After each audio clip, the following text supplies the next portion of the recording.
T20 ప్రపంచ కప్పై ఉగ్రవాదుల కన్ను, పాక్ నుంచి ఉగ్ర హెచ్చరికలు. అసలు ఏం జరుగుతుందో ఈ వీడియోలో చూద్దాం. ప్రస్తుతం ఐపీఎల్ జరుగుతుండగా ఇది ముగియగానే మెన్స్ టీ20 ప్రపంచ కప్ నిర్వహించనున్నారు.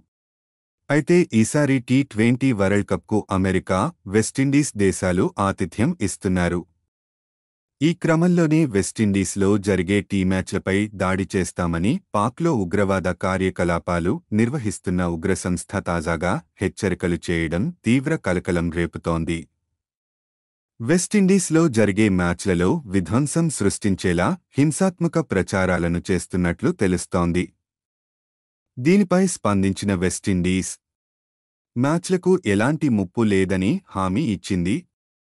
ఈ హెచ్చరికలపై ట్రినిడాడ్ ప్రధాని, ఐసీసీ కూడా స్పందించాయి. వెస్టిండీస్లో జరిగే టీ20 మ్యాచ్లకు ఉత్తర పాకిస్తాన్ ప్రాంతం నుంచి తాజాగా బెదిరింపులు రావడం సంచలనంగా మారింది. టీ20 వరల్డ్ కప్ సహా పలు ఇతర స్పోర్ట్స్లపై దాడులు చేసేందుకు Islamic State Afghanistan Pakistan branch పిలునిచ్చినట్లు సమాచారం.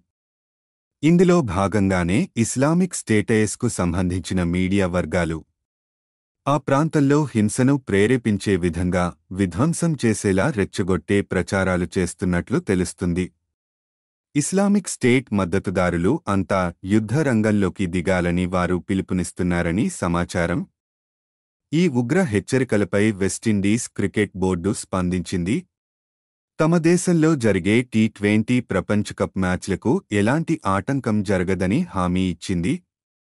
టోర్నీకి సెక్యూరిటీ పరంగా పటిష్ట ఏర్పాట్లు చేస్తామని వెల్లడించింది. ఉగ్రవాద హెచ్చరికలకు క్రికెట్ ఫ్యాన్స్ ఎవరూ ఆందోళన చెందాల్సిన అవసరం లేదని స్పష్టం చేసింది.